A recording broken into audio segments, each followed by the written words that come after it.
Do you think you are in a state of well-being? And what does that even mean? I'm Connie Krupp, and I want to spend a couple of minutes talking about well-being and how to get into that state.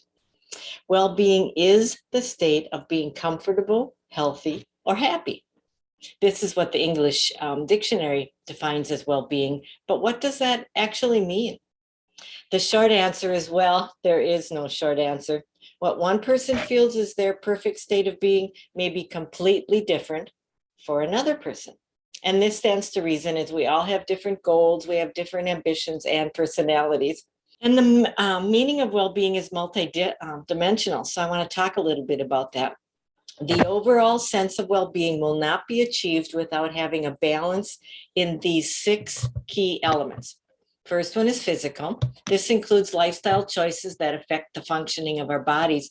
What we eat and how active we are will affect our physical well-being. I know I always feel better after taking a walk or a bike ride. Easier said than done in the winter, but if we can force ourselves to get some exercise, it really helps our well-being. The second one is emotional or psychological. This is our ability to cope with everyday life and reflects how we think and we feel about ourselves. It's all about how resilient we are.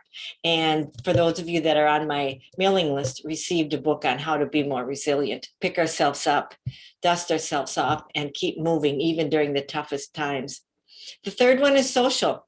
This is the extent that we feel a sense of belonging and social inclusion. And the way we communicate with others, our relationships, our values, our beliefs, our lifestyles, and traditions are all important factors of social well-being.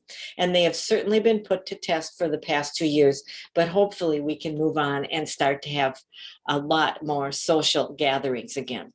Fourth one is spiritual. This is the ability to experience and integrate meaning and purpose into our lives.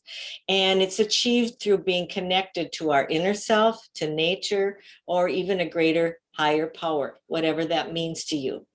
The fifth one is intellectual. It's important to gain and maintain intellectual wellness as it helps us to expand our knowledge and our skills in order to live an enjoyable and a very successful life. Those of you know me, I'm a lifelong learner. I was a teacher. I so believe in education and learning new things. To me, it gives me hope. It gives me joy. It's one of the things that make my well-being the most important and the strongest to me. The next one is economic. Economic wellness, in short, is our ability to meet our basic needs and feel a sense of security. It's Maslow's hierarchy of needs. If we don't have that basic security, it's really hard to have good well-being. So hopefully that we can find. And here are 5 simple ways to improve our overall well-being. The first one is to connect, talk and listen to others, and always live in the moment. You hear me saying over and over, be here now. Be active, do what you can, and enjoy what you do. Find an activity that's fun for you. That's the only way we're going to keep doing it. Take notice. Remember the simple things that give you joy and be grateful for them. Keep learning, embrace new experiences, and seek new opportunities. And give people your time, your words, and your presence. It helps us feel good and have a great sense of well-being.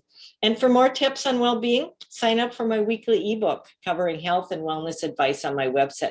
And that's wellnessforlifecoaching.com with the number 4. Thanks for listening, and we'll talk to you soon. Bye.